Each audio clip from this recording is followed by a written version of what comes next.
Part 2, Death from the Stars by A. Rowley Hilliard, written in 1931. Obviously, the experiment had been a success. George had found something that had consumed the food under that jar. Might as well call it life as anything else, although it must be totally different from terrestrial life. Something in the form of a ray, light ray, gamma ray, something that could pass through glass. Yes, he was pretty sure of that. But then what would it do? He stands rigidly still, gazing with unseeing eyes down at the now quiet figure on the floor. He must marshal all the facts. He must understand this thing in order to conquer it. George had babbled something about a geranium. Now, what? Suddenly he remembers the flower pot, and his eyes widen. At last the thing becomes clear to him. He feels that he can visualize graphically what has happened, what is happening. Rays shooting out, radiating in all directions from the jar, passing through the plant on the window ledge and consuming it, passing through George.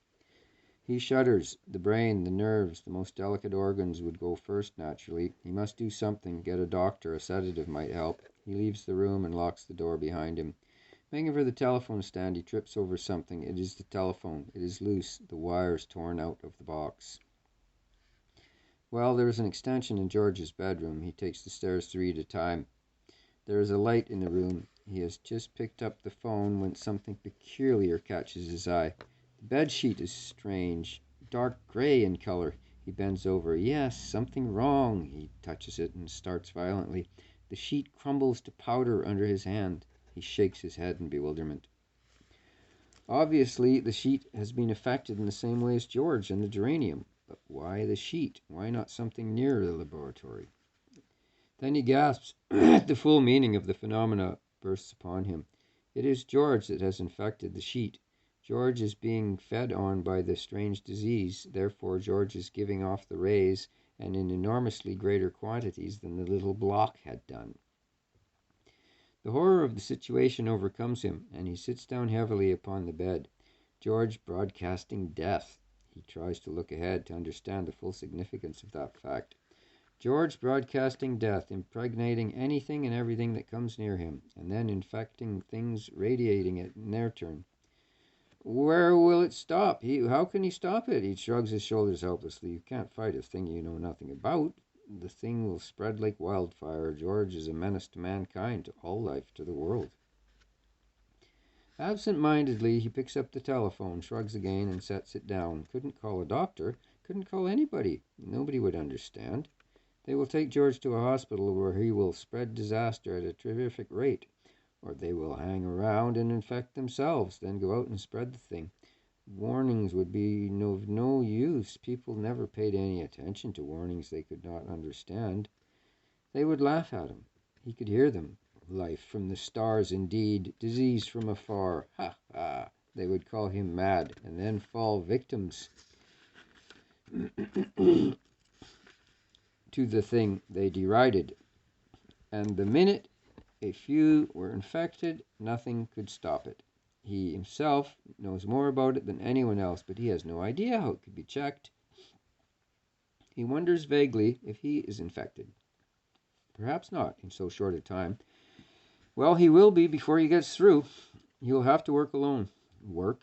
He draws his hand across his eyes. Work? On what? Grimly he considers. He can't leave George, certainly. Must try to save him, no matter how small the chances. Must study the rays, try to find out. From below comes a thud and a heavy pounding on the laboratory door. He shivers slightly. What to do with George?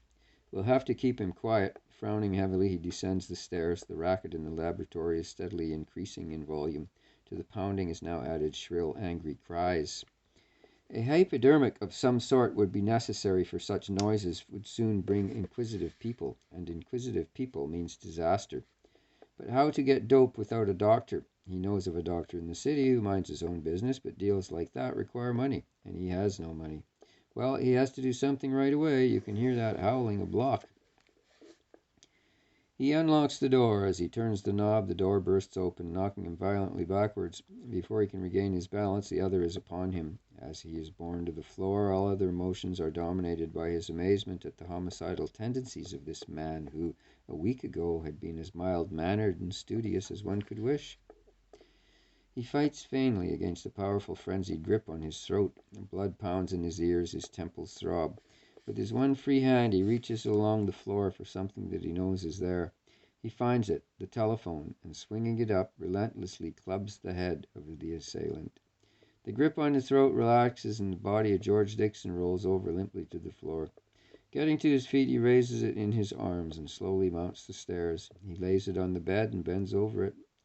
Out for 3 or 4 hours, he decides with relief. He needs at least that. He searches methodically through the clothes in the closet, but finds only a little over $6. A further search of the bureau nets only the checkbook of a local bank. He stares at this latter, finding long and thoroughly, then shakes his head. No, he will try searching the rest of the house first. An hour's search, however, brings no results, and at 7 o'clock he is seated at a desk with the checkbook and one of George's letters before him. Promptly at 9 he is at the local bank. The young teller looks thoughtfully at the check he presents. Are you staying with Mr. Dixon, Mr. Humboldt? Yes, I am. Well, it's a rather large... If it is identification you want, I have a letter from Mr. Dixon to myself, says Humboldt brusquely.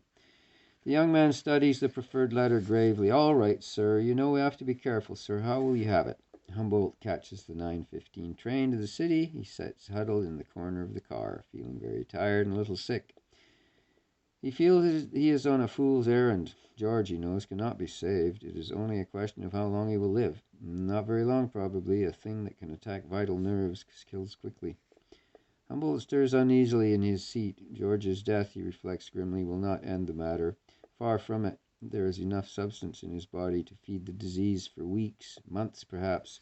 And throughout all that time, the deadly radiations will continue, menacing all life, passing through all barriers. All barriers? He remains deep in thought during the rest of the journey. By the time the Pennsylvania station is reached, he has come to a decision. An hour later, richer by a few grams of morphine and a syringe, poorer by a considerable sum of money, he is studying a classified telephone directory. Finding what he wants, he calls a number and gives an order. There appears to be some difficulty at the other end, and he speaks irritably. Yes, lead. Can you hear me? Good. Do you have one or not? Good. I want it immediate delivery. What? I don't care what it costs. Yes, this afternoon. Good. Get a truck. I will pay all delivery charges. He gives the address and hangs up. The journey back to Great Neck he spends in deep thought. How to study the rays, how to make them tangible, measurable. An electroscope? Photographic plates? He groans in despair. All that was so arduous, so complicated, and he had need for speed. The rays are rapidly spreading, he is certain, eating into the timbers of the house, into the ground, perhaps. To his immense relief, the house is quiet when he lets himself in at the front door. He mounts the stairs on tiptoe and cautiously unlocks the bedroom door.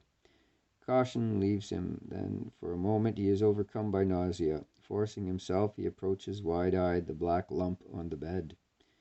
The head is bald, and one ear that he can see is no more than a stump. The nose is a black wound in the ghastly face. The eyes are gone. Fighting his disgust, he reaches out a hand. The body feels like warm mud. He shudders and draws back. No need for the hypodermic now, but he is glad he had got the other thing. His eye is caught by 3 ugly indentations in the skull. His work? Horror surges up within him, and he dashes headlong from the room and down the stairs. He sinks weakly into a chair in the living room. He is trembling, feeling very tired and capable of thought. He knows he had better get out of the house. Death is there. He imagines the rays driving through the air about him. He feels that he can almost see them. They will be coming from many sources now, shooting in all directions. His head falls back upon the cushion of the chair. He knows that he must get up, but he needs a little rest. His strength is exhausted. Suddenly his eyes become intent. He has been gazing at the ceiling, but had not until now noticed the dark irregular stain in its center. He wonders about it. It alarms him somehow. What would cause such a stain? What was above this room? Feebly he concentrates on the problem. The stairs, the hall to the right was, yes, George's bedroom. The thing was lying there, yes, in the center, right above the stain. He shivers. He would have to get out, but he needs a little rest. He relaxes. The The stain has a peculiar shape. He decides that it has legs, a head, and one arm. He watches it steadily. It seems to move a little. Yes, it is moving. In sudden alarm, he struggles to rise, but he cannot. The one arm of the shape is stretching out towards him. He knows how it will feel, like warm mud. His terror is a physical pain, but he cannot move. Suddenly it is all around him, the warm mud. He is sinking in it and cannot breathe. Death is very near, but help is coming. He can hear it, a small bell, very faint. Then a booming sound. He renews his struggles and suddenly is free. Julius Humboldt opens his eyes and leaps to his feet. Angrily, he knows that he has been asleep. Now there is somebody at the front door, ringing, knocking. He will have to go, but it is a damned nuisance. He steps into the hall. Certainly didn't want visitors, but maybe he starts slightly as he swings the door open and sees the policeman. He remains silent, collecting his wits. "Mr. Dixon home?" rumbles the officer. Julius Humboldt puts out his hand and grasps for the doorpost. He stands perfectly still, frowning, and then says, "No, he is not at home." "No?" The officer's tone is peculiar. "Well, maybe you know something about this. Is your name Humboldt?" "Yes." Humboldt stares fixedly at the slip of paper. "Where did you get this check?" "From Mr. Dixon." "Yes? Well, I want to hear Dixon say that." He takes a step forward. Humboldt does not move. "Mr. Dixon is not at home."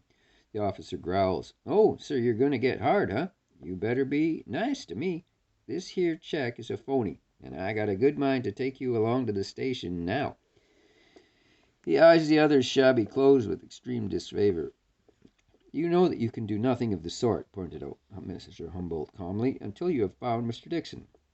"Well, I'm going to find him soon enough, and now I'm going to search this house." He makes another forward movement. Still Humboldt does not move. "You have a warrant?" Again the policeman stops and glowers. "Hard guy, ain't you? Well." He is interrupted by the sound of a heavy truck rumbling up the drive. He turns. "What do those guys want?" Humboldt's lip tightens. "That is none of your affair." "No? Well, we'll see about that. Hey, what do you guys want?" He addressed the driver, who had by now climbed down from his seat. The driver looks alarmed, then indignant. "Why, we got the coffin. We was to deliver it here. A lead coffin. Damned heavy it is." "Oh, a coffin," the officer cut in. He swings around upon Humboldt. "Is that all? Say, there's something damned funny about this house." He looks up and down, apparently including the entire house in his broad sneer. "We got a lot of complaints about noises in this house last night. Screams like. And now, a coffin?" Suddenly he swings around and bellows at the gaping truck driver. "Take that thing down to the station house and leave it there. We don't have no funerals around here without the undertaker. And as for you," he turns to Humboldt, "I'm coming back, get me? With a warrant." Suddenly he stops and gapes at the other. "What the hell have you got on your face?" A chill shoots through Humboldt. He stiffens, then. "That also is none of your affair." The officer favors him with a look of concentrated venom. "All right, wise guy, you wait." He stamps down the steps. Humboldt closes the door. Humboldt walks very slowly with clenched fists to a mirror. One glance is enough to tell him what he wants to know, but he stares for a long time with a kind of fascination at his terrible face. Then he turns and walks out of the house. He notes with surprise, scarcely with interest, that the grass up against the front of the porch is black, burnt-looking. He looks up at the window of George's bedroom. A maple tree grows near the house, and a large branch forks towards the window. The leaves are not green. They, too, are black and burnt-looking. Humboldt laughs harshly. Study the rays? Much chance he would have. You couldn't study a thing that crumbled your body and stole your reason. Even one little gesture has been thwarted, he thinks bitterly. He had hoped to protect the world from George with a lead shield, and they had taken that. He would be the second to go, but not the last. Perhaps the policeman would be the third. He would warn him. Warn him? Again he laughed. He would say, "Don't go into that house, warrant or no warrant. In there is invisible death. I don't know what it is. It comes from out of the skies." And the policeman would say, "Getting funny, huh?" But even if the policemen were convinced and didn't go in, the rays would spread through the grass, through the trees, through the ground. How much air could they traverse? What were they? He called them rays. He had made a word picture for them, but it was just a word picture, nothing more. This he knew, and they were something that fed entirely on earthly substances, mainly living things, it seemed. How could you stop a thing like that? He stiffened suddenly, his jaw set, and he strides swiftly to the road and down the hill towards the town. He will try once more. He might beat the policeman to it. He smiles grimly. Thief, forger, buyer of drugs, possibly murderer. He would try to beat the law once again. He would commit one more crime, perhaps two. 10 minutes brought him to a filling station. "Do you have any 5-gallon tins?" he inquires of the attendant. "Yes, sir." "Well, my car is out of gas, up in Mr. Dixon's garage. I want you to fill 2 tins and drive me up there." "Well, I can give you a gallon, and then you can stop by here and—" "Do what I say," snapped Humboldt, "and don't stand too near me." The other merely gapes at him. "Get it." Humboldt throws a roll of bills at the attendant. The latter succeeds in mastering his astonishment. "Yes, sir," he cries. He fills the cans and places them in the rickety car. Humboldt gets into the back seat. "Go up the driveway and set them down at the front." The other pulls up before the front steps. "Don't you want them in the garage?" he objects. "Do as I say," Humboldt says. The man deposits the cans on the steps and prepares to go. "Had a fire?" he inquires chattily, looking around at the grass. Humboldt does not answer. He lifts one of the cans and lugs it into the house. He hears the car rattle away. From the kitchen at the back of the house he secures a dipper and begins methodically to scatter the liquid in all the rooms, on the floors, walls, ceilings, furniture. He hurries, running from one room to another. His legs feel numb. He is a little dizzy, and then there is the policeman. He goes upstairs. In one of the rooms he finds a closet which has a tiny window looking out upon a grove of trees at the back of the house. "Private and back," he mutters with an approving smile. Then he tries the key in the lock and puts it on the inside. He goes on with his work. Upon the thing that has been George Dixon he pours a gallon of the fluid. Then he goes downstairs and out of the house. There is no one in sight. The grounds are fairly spacious, the nearest house being over 300 yards away. Slowly he walks around the house, emptying his second tin on the walls and porches on the grass. Lastly, he lays a little train of it out across the backyard. It is getting dark. He lights a cigarette and stoops, dropping the match on the last little splotch of gasoline. A tiny flame shoots up and runs towards the house. He walks slowly around to the front and goes in, locking the door behind him. He sits down on the staircase and, reaching into his pocket, draws out a little bottle of morphine and the syringe. Might as well make use of it, after all, he thinks with some satisfaction. The sight of his hands sickens him, ugly, black-looking, as if they might fall apart. He charges the syringe from the bottle. Perhaps he is saving other people from having hands like this. Deprived of food, this life, or whatever it was from another star, might die a natural death. Then again, it might not. But the chances were that he was doing a whole lot of people a lot of good. He digs the needle into his leg and laughs. Anyway, he has nothing to lose. A fine hero. Julius Humboldt had always found it hard to be sentimental. He gets to his feet and slowly climbs the stairs. It is difficult to move. He goes into the closet and lifts the tiny window. A roar and a wave of hot air greet him.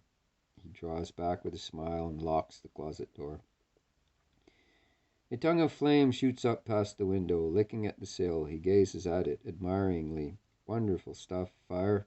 Clean, pure, vital, highest state of matter. The heat is choking him now. The roaring and the heat are now tremendous. He laughs. Robbery, forgery, murder, arson, and now one more. He tosses the key into the flame. The end.